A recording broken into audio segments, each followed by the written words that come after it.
and Makas Bechoros, which is the death of the firstborn. After that, what? You missed the frogs. That's the second one. I said it. Only then, after the blood, followed by the frogs and the lice and everything goes, is when the heartbreaking work finally ended. And that is when obviously the destruction, getting rid of Mitzrayim, and the construction of Kedusha, of holiness. While Egypt gets strike, the Jewish people are also slowly but surely removing themselves from what they were involved for all these years. Interesting that the plagues did not happen all simultaneously. And not even just one plague, which could have continued until everybody gets the message. Rather, the plagues kept on coming one by one, each one separately in an organized fashion, very carefully prepared.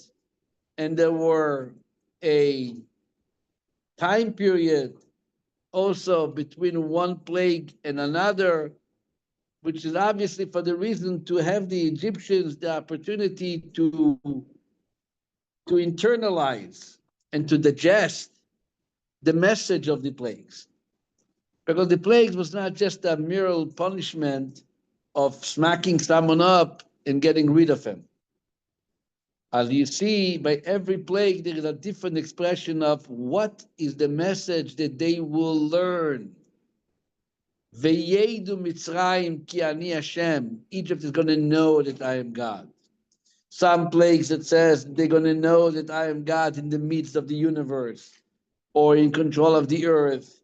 Every plague in the commentary is actually going into details. In the previous years, we discussed it.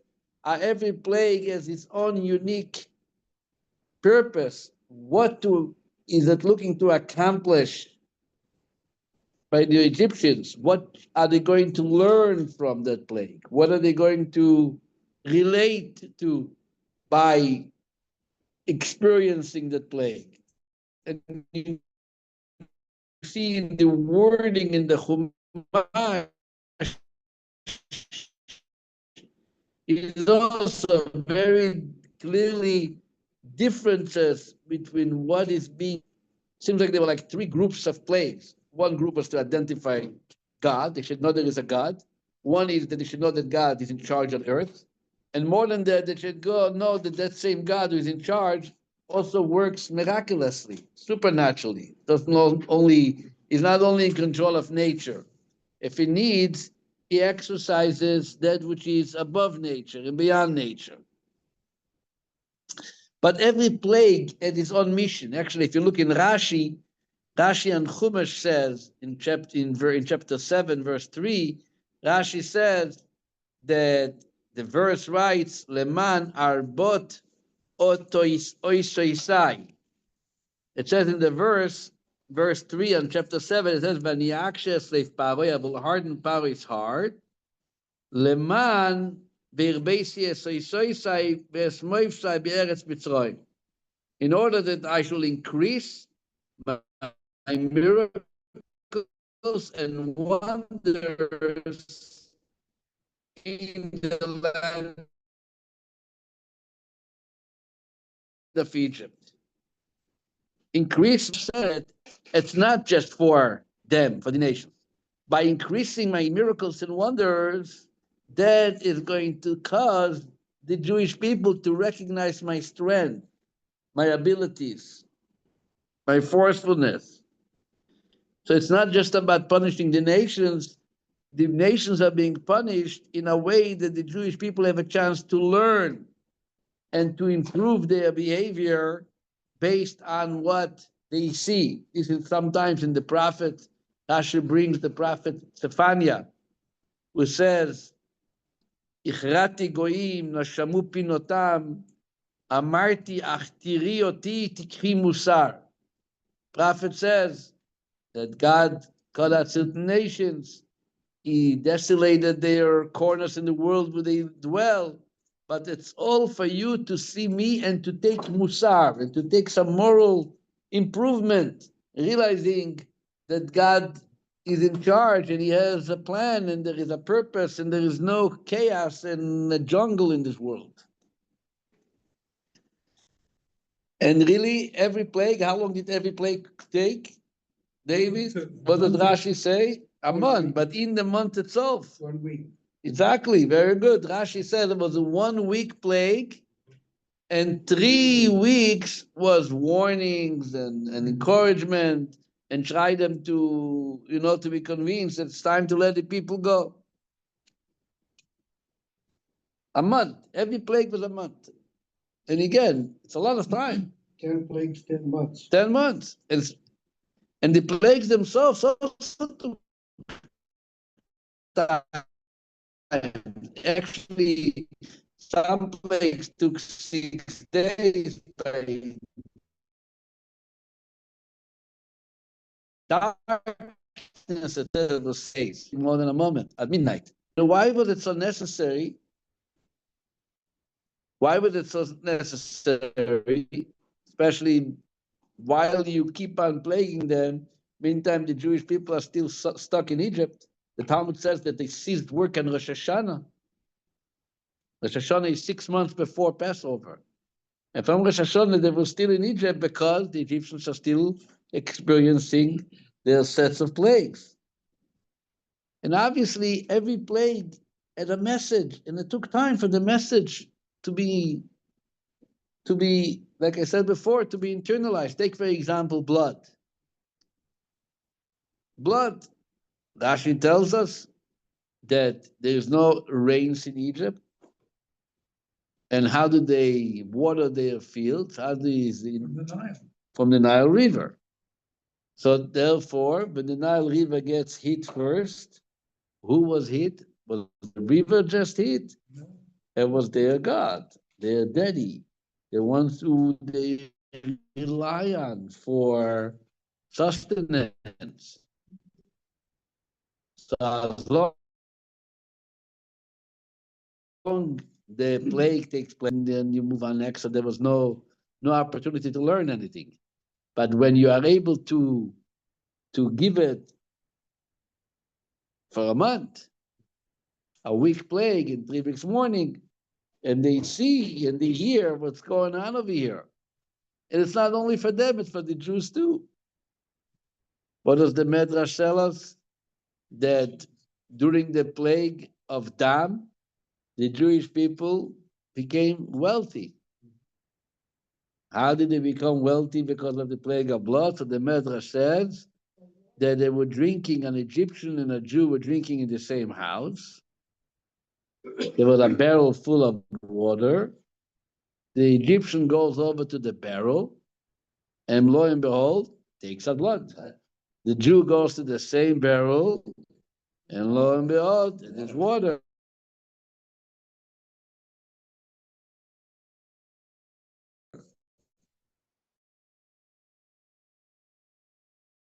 The Egyptians, the Jew, it turns back into blood.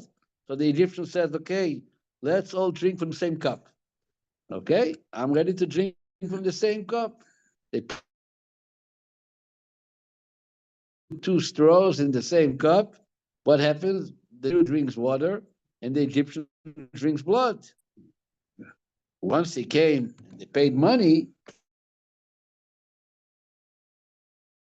for the water, then they ended up became rich by that. Now, it's not just about the money. The accomplishment is that those same people were witchcraft, sorcery, and all kinds of troublemakers, and they actually had to separate from their money to buy their own sustenance from these very same people who just a few days earlier they enslaved in this heartbreaking work. This is the mesh. This is the accomplishment. Same thing. The frag was the idol of Egypt in the river. The lice They even realized that they have no control. They said, "This is the finger of God. It's by Elokimi." Came to the hail. Clearly, the ones who fear God chased the cattle into the houses, trying to rescue it. So obviously, there was separated plagues, individualized to the point that it gives the Egyptians the opportunity to learn the messages which those plagues present and to draw conclusions, to know that it's maybe time to improve yourself, time to behave, or time at least to realize that there is a God. And this helps the Jewish people too. When you see those plagues happening to your neighbors, you take your own message. You realize how much God is merciful to you by not being plagued with those plagues.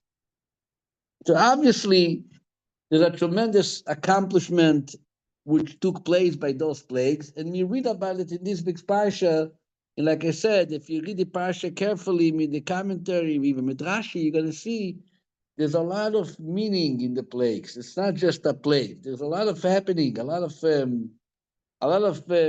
positive stuff which happens both sides. While the Egyptians are being punished, and at the same time the Jews are accomplishing their personal rectification by watching and seeing those plagues. But this is in general the Parsha. What I want to take you for tonight is an interesting custom which happens every year during the Seder night. And I want to discuss a little bit this custom. Obviously, the night of the Seder, we are all to relay the story of Yetziat Mitzrayim. We have a Passover Agada, and we read, and we talk, and we celebrate Yetziat Mitzrayim. And obviously, we emphasize how difficult the exile was until the moment of the Exodus. We talk about the miracles along the way to the Exodus. And among the things that we mention, we also talk about the 10 plagues. And we are specifying them by name. Dam, Tzfardeya, Kinim, Oroy. In some homes, some communities, like in our community, we also translate them into English, so it gives more meaning to those who speak English, to make sure that everyone understands what we are dealing with. Yet there is a very interesting custom. And the custom is by all Jews during the Seder of Passover that while you read the 10 plagues, and what do I mean by removing a little bit of wine? As we said before, we have a mitzvah which our sages instituted, that the night of Pesach should be organized over 4 cups of wine, and each and every Jew, man and woman, should drink 4 cups of wine. And there's an order. That's the word Seder. Seder means order. There's an order how those cups are being drank. Cup number 1 is Kiddush, the initial Kiddush that we make every time you welcome Kiddush. Cup 2, you read the entire Passover Haggadah, the story of the Exodus. You talk about the Dayenus, you talk about the 4 sons, you talk about the bitterness and the redemption, half of Hallel, and you also read about the plagues. Cup 3 is going to be of the holiday.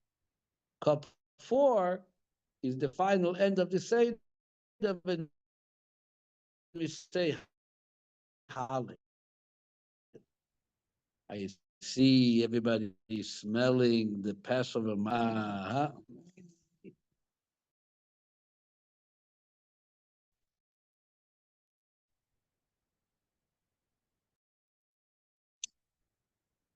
Hello, how do I do it? Do you hear me? You don't hear me. How long did you didn't hear me? What's going on over here? You hear me now? Yes. Yes, Rabbi. You hear me now? Why did I Yeah, read yes, I okay. do hear you. something? I don't know. If you don't hear me, point Yes, with your yes. fingers. I know you don't hear me. Okay, so basically, the second cup is when we read the story of Passover. When it comes to the reading of the Makot from the Agada, it says in Shulchan Aruch, there are all the way there is 16 times you're going to spill out some of the wine, because first we say in the Agada that the plagues came in a format of dam, blood, ash, fire, vetimrot ashan, and columns of smoke. So we pour out dam, ash, fire, timrot ashan, columns of smoke. Then we say, what are the 10 plagues? And by every plague, we pour out a little bit. So you have 10 plagues. So again, that's altogether 13. Then following the 10 plagues, we say what Rabbi Yehuda said.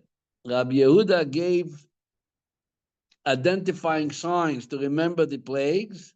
So he grouped them into 3. Detzach, which means the acronym of Dam Tzfadei Akinim. Adash, which means Orev Debeshchin. Ba'achav, Borod Arbe, Choshech, Bechorot.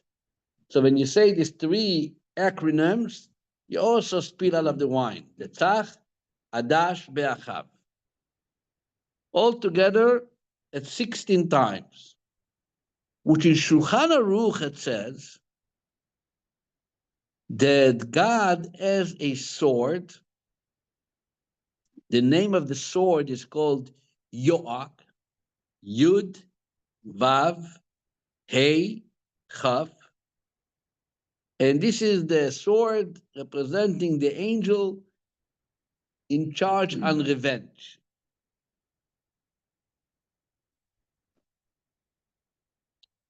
Matter of fact, it says that the sword has 16 pointers.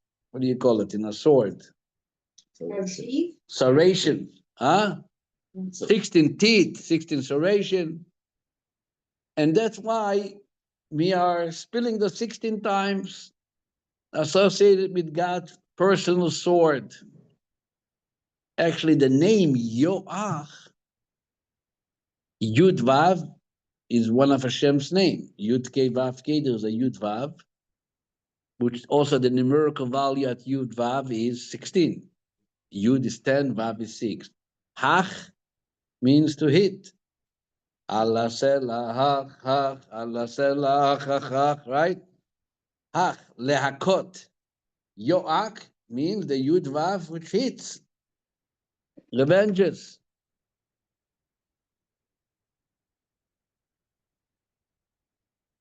If you want to go on with numbers, you can go on more. 16 times hach. Hach is 25. Yoach, 16 times 25 is how much? 400. 400 reminds us what? 400 years. God told Abraham they're going to be 400 years in Egypt. So either way, there's something about this Yoach. How you spill out the wine, so there's different custom. Some are using their what's it called? Etzba, the finger.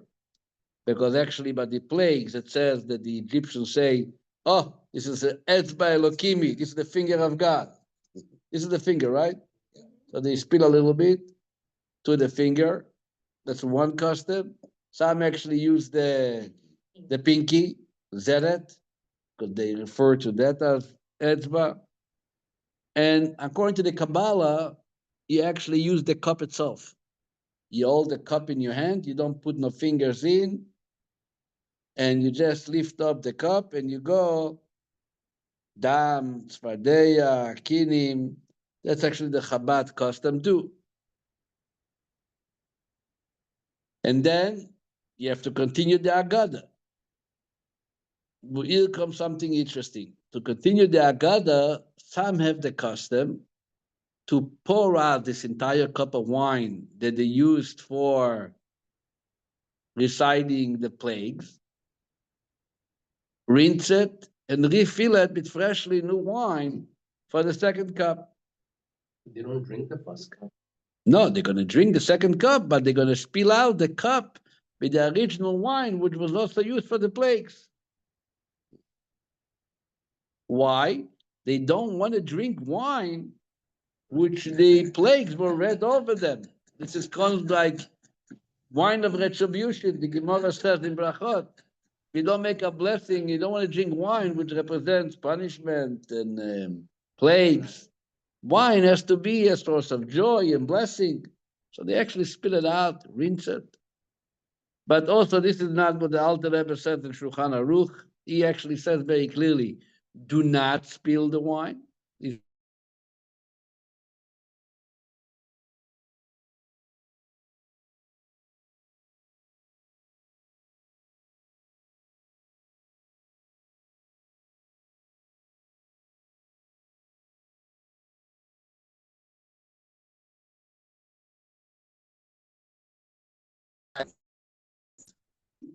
I think the first custom is right, makes sense.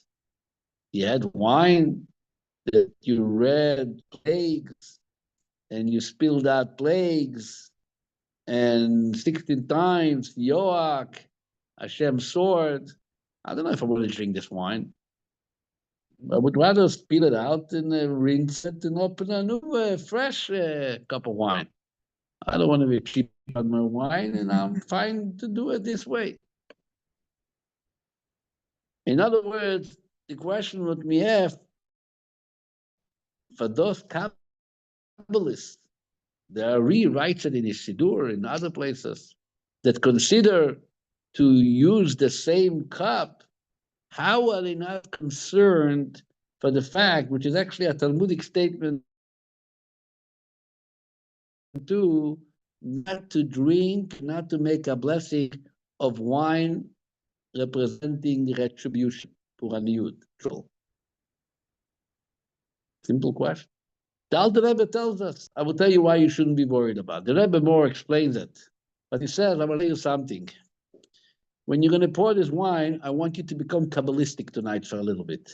Usually, even though many activities in Judaism, many rituals obviously have their own special Kabbalistic kavanah, the intentions, the meditations around them, but it's not public in the Siddur. If you want to look it up, you go look in the books which talk Kabbalah.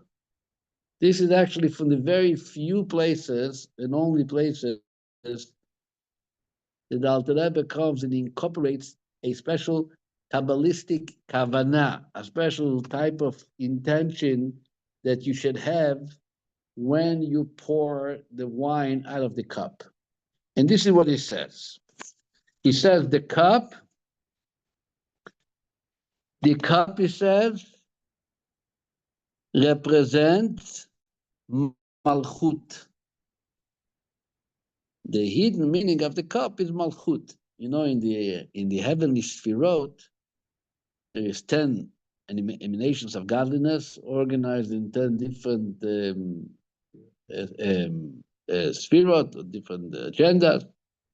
And the 10th one is called Malchut. Malchut is usually representing that Sphira which contains the revelation of godliness which is above it, and it then shares that to the worlds below it. That's really what Malchut is.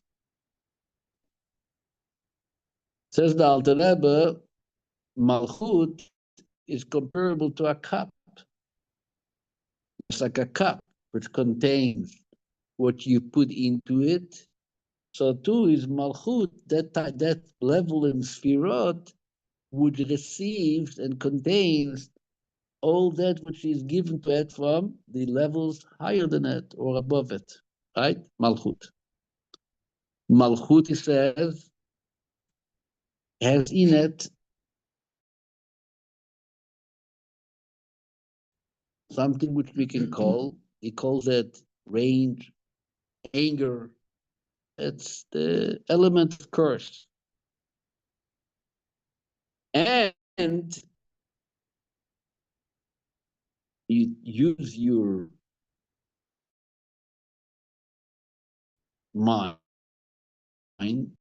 you bina, he calls it in Kabbalah, and you are able to distribute and separate the curse aspect of the cup with the rest of it.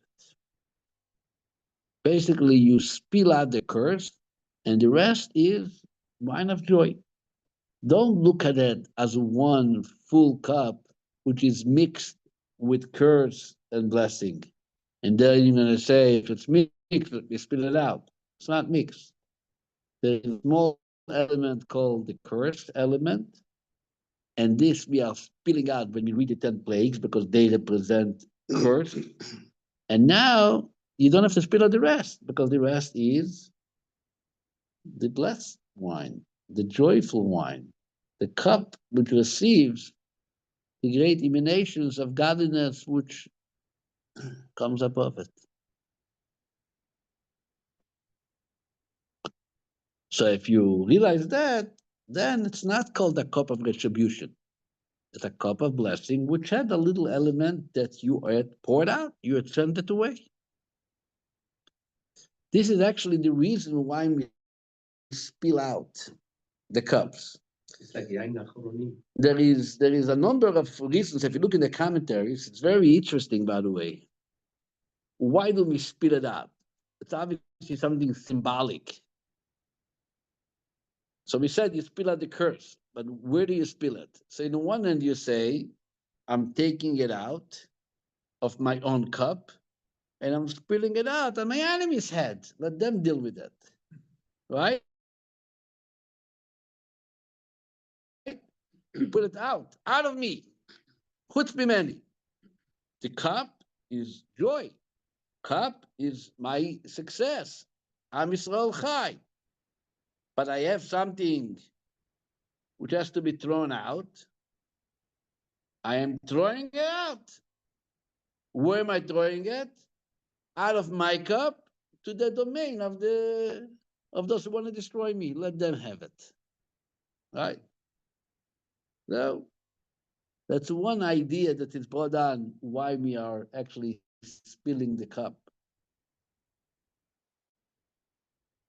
There's another interesting idea which says that we are spilling out the cup to represent that just like by taking out some of the wine, the cup becomes diminished. So those is the story of the plagues, that by God plaguing the Egyptians, they became less and less. And that's how their power was diminished, just like my cup of wine is becoming less and less by spilling out of it. It basically displays the meaning and what was accomplished by the Makot. There's another third reason, which is actually brought down in the Kabbalah, which I'm not going to go into details now. I don't want to discuss it.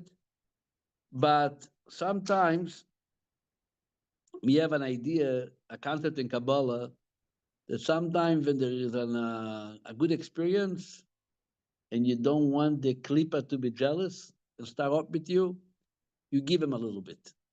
You throw him a bone, and then they stay away from you. Comes Pesach night, the klippa, the powers of evil are standing there. They want to gain some of this amazing experience. But we don't want them, and we need to give them, to take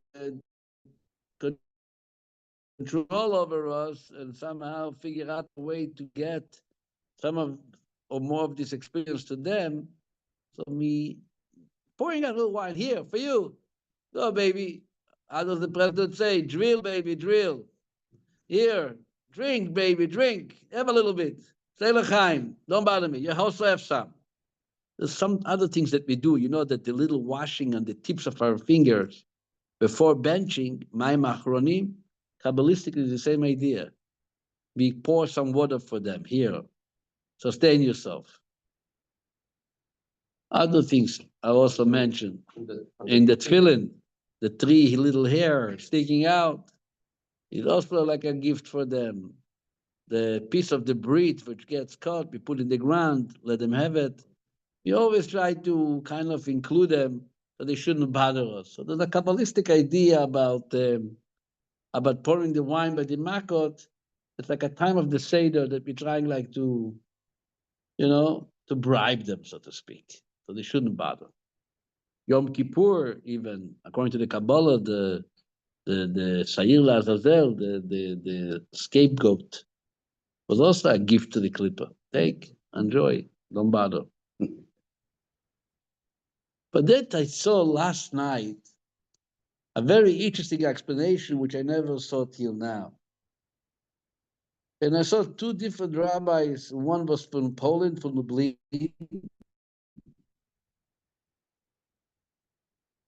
He actually only passed away over 100 years ago. And another rabbi passed away like closer to 180 years ago. In both of their books, they write the same idea. An interesting approach, you know. It's a little different than what we saw till now. He says, it comes Pesach night, and you have about the plagues, and you have a cup of wine, and so on. He says, don't be overly excited. After all, even those Egyptians, they were created by God. And for God to have them punished and destroyed and lose their lives is not 100% easy. He doesn't take it calmly. You think, bomb them, shoot them. Yes, you gotta make sure that to protect our own life, and you have to protect your life, even on the expense of removing someone else's life if that's the price. But don't do it with a smile. A Jew is meant to be more compassionate, especially when it comes to the loss of other people. So they write, these bold rabbis, one of Lublin, one of Hungary, they both say the same idea. They say that we comes Pesach night and we want to show that in this peak of joy, we still have a little stress for the fact that so many people were lost. So you know what we're going to do? Let's take out some of a little bit of our wine. Wine represents simcha. Wine represents joy. Let's gently reduce a little bit of that joy, pour a little out of it, and to show that for us, this is not a celebration, the fact that you got so many plagues. It's a consequence which had to be given. And there's a lot of lessons that we take from that. But the very fact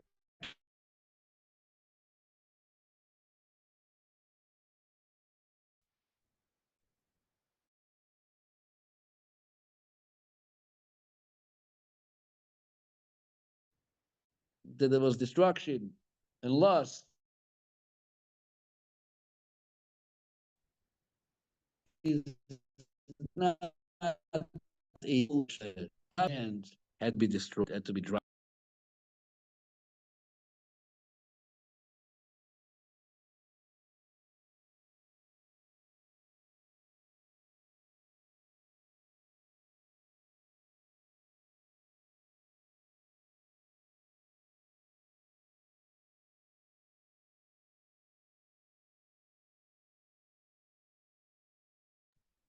Rabbi, we can't hear you. We can't hear you.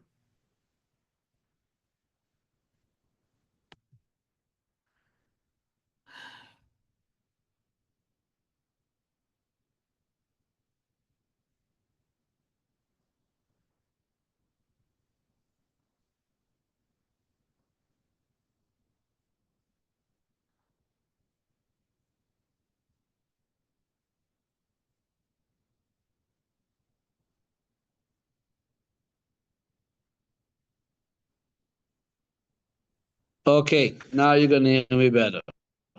Now you hear me? Yes. You hear me now, right? Yes. Yes? You Yes. hear me, Karen? Yes, Okay. yes, Yes. Rabbi. Okay, so this is an interesting approach which we learn in regard to the spilling of the wine by the Makis. There's a story. Story is told in the name of a great Hasidic rabbi called the Rabbi of Tzanz, the Divrei Chaim, Chaim Albustam. There was something about tzaddikim. In the olden days, they used to live together in a Jewish neighborhood, and there was something, a custom. Some of them used to walk through the houses and listen in how people are leading their Seder. Especially, they used to put their ears nearby those so-called simple villagers, and to understand and to see their enthusiasm, their excitement, their even the mistakes they make by leading a Seder. And the tzaddikim used to utilize it a lot in their inspiration sharing with their people. So the Rabbi of Tzan said that once, he says, he was walking through the town during the night of the Seder, and as I walk by one of the houses, I hear a voice says, Dam, the plague of blood, one for me, one for Sarla, Sfardea, the plague of frags, one for me, one for Sarla. The Rebbe says, I got nervous. What's going on with you? A Jew is asking, taking for himself, Dam, Sfardea. I looked into the house, to the window, saw that his door Sarla fell asleep. And the guy is running the Seder, reading the 10 plagues, and it's customary to pour some wine during the plagues, but she's sleeping. So the father got very concerned about his daughter missing this great mitzvah, and he considered it to be probably one of the biggest mitzvahs of the night. Confused himself, and I'm sure that his daughter also gets here sharing the mitzvah. So he kept on going, Kine, Dever. You hear the story, I see everybody's laughing. But such a story. I think in this story, there is really the whole story about the plagues. This simple man maybe didn't know what he was saying, but he gave out a real secret about the plagues. You turn to the prophet Isaiah, Yeshaya, chapter 19, verse 22. He says, V'nagaf Hashem et Mitzrayim. Hashem will plague Egypt, Nagof v'rapo. Nagof means causing them to suffer, plaguing them, and healing them. You read this verse, I guess it's describing that, the plagues came from God, and then God cured them. The healing came of God. But the Zohar, Akadosh, in Parshas Tru, Parshas Boy, the Zohar says no. That's not what the prophet is saying. You know what the prophet is saying? That simultaneously, while the plagues were directing punishment and retribution, simultaneously, the very same plague brought healing. It was a punishment for Egypt, and that very plague was a healing process for Israel. Nogoif v'ropoi. Not that there was nogoif. You can look at it and say, for example, it was dark to the Egyptians, but it was light to the Jews. So for us, it was okay because we were able to identify the golden vessels, etc. No. And it's the darkness to the Egyptians, which that itself represented light to the Jewish people. We became illuminated and cured by those plagues. I mean, we spoke before that when the Jewish people were selling water, they became rich. So this very same plague of dam, which means blood, for one person there was blood, for one another person, what was it? A source of income, not just water, a source of income. So that very plague was translated into a source of sustenance for somebody else. Matter of fact, the word damim in Aramaic means blood and it means money, means both. Now, what does it mean, nagof verapo? This is something that we have to understand because really this takes us back to the cup of wine. The cup of wine, which is mixed, like we said before, you remove the element of curse, and then the cup remains full of joy and blessing. Same idea. How can one thing which is meant to bring suffering, meant to bring pain, how can that at the same time serve as a source of cure? You have to make up your mind. What are you? Chesed or gvura? Kindness or severity? Judgment or mercy? What are you? Who are you? Will the real Moses please rise? You know, what is it? The answer is, it depends from which reality you come from. In the reality which the Kabbalah calls Seder Ishtalshalus, meaning in the reality of the world, the way God limited himself in order to allow the existence and creation of a world. So there is, as they call it in today's America, law and order, right? What's law and order? This comes here, this goes there, you don't belong here, you belong here. And you try to keep things in a certain organized fashion so society can officially continue without interruption. This is called the energy of godliness, which is below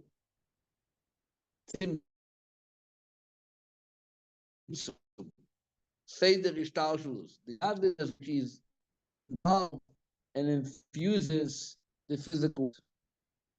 But yet, Kabbalah teaches us this is only a reflection of godliness that transcends limitations. In the level, in the reality of God's essence, there is no kindness versus be kind, while for one person it introduces itself as kindness, for another person it introduces itself as judgment, because the energy, it transcends both of them. It's higher than both of them. If you're higher than both of them, you can be both of them and they don't contradict each other.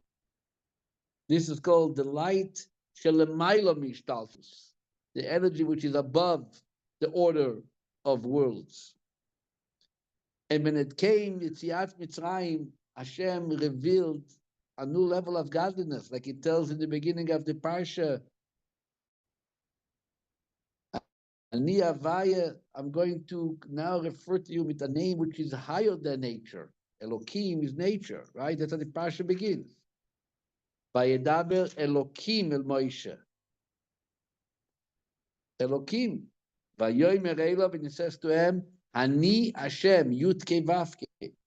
To the ancestors, to the forefathers, I revealed myself by the name Shin Daled Yud. But now I'm going to a new reality, a new order. And this is something which is higher and greater than the world of Ishtalshavus. This is the novelty of the prophet Isaiah's words. Nagof verapo. plaguing and healing. And the Zohar says, Nagof leMitzrayim verapo leIsrael. Imagine the same revelation.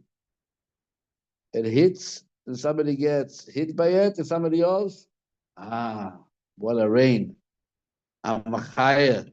This is the best thing I can expect.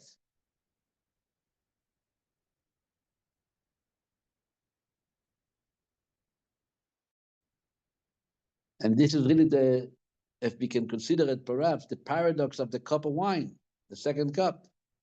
You have the element which is removed, and then you have the element which stays, but they both served in the same cup, right? The same cup of wine at both of them. The same cup of wine is both of them. Because ultimately, it is the plague itself which brought refuah, which brought healing to the Jewish people. That was the whole story of Pesach, by the way. You know, Pesach, we find something interesting. Like all holidays, for example, Hanukkah, there was the war, and then there was the salvation, right? Hanukkah. The victory of the war was the 24th of Kislev. The miracle we celebrate was the 25th, right? A day after. Purim. They rested on the 13th, or in Shushan on the 14th. And the next day, even the celebration took place. Pesach is different. Pesach, what do we do on Pesach? What are we celebrating on Pesach? We're not celebrating first the war, and then the what's it called? And then the miracle. The Exodus is the day it all took place, and the Exodus was, it all happened in one moment, right? It all happened in one moment. In other words, basically, the plague of the firstborn and the Exodus happened in the same night, same 24 hours. How can something coexist? Such opposites. Here we are killing, here we are redeeming. Because it comes from a different level of godliness. It comes from such a high level, which in that level, you can coexist between one revelation can for one person be as of chaos. That's what Pesach is. That's what makes Pesach so unique. Same night, right? Same Chatzi Alayla. No, when it comes to a Parsha, famous, the Shiloh HaKadosh says that when you read in the Parsha about something, even though it's not the holiday of Pesach, the very fact that you read it in the Parsha, it arouses the same inspiration and it brings about the same element of excitement, which the holiday is. So even Parsha gives us all the opportunity to wish each other that we should merit to see the same miracles and the same revelations that we had originally when we were in Egypt. We can use it this time. God should be able to stay with the cup of wine which celebrates our redemption, removing the cup, the little bit of wine which doesn't belong to us. Whoever needs to get from it is going to deal with it accordingly. And as they say in the end of the Seder, next year in Jerusalem, for the coming of Mashiach Tzidkenu, let him come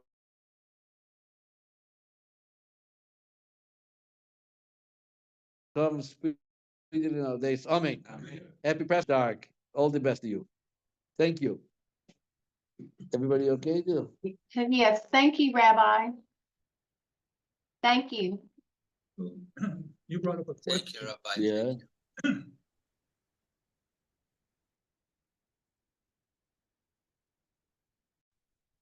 Thank you, Rabbi. Thank you, Rabbi.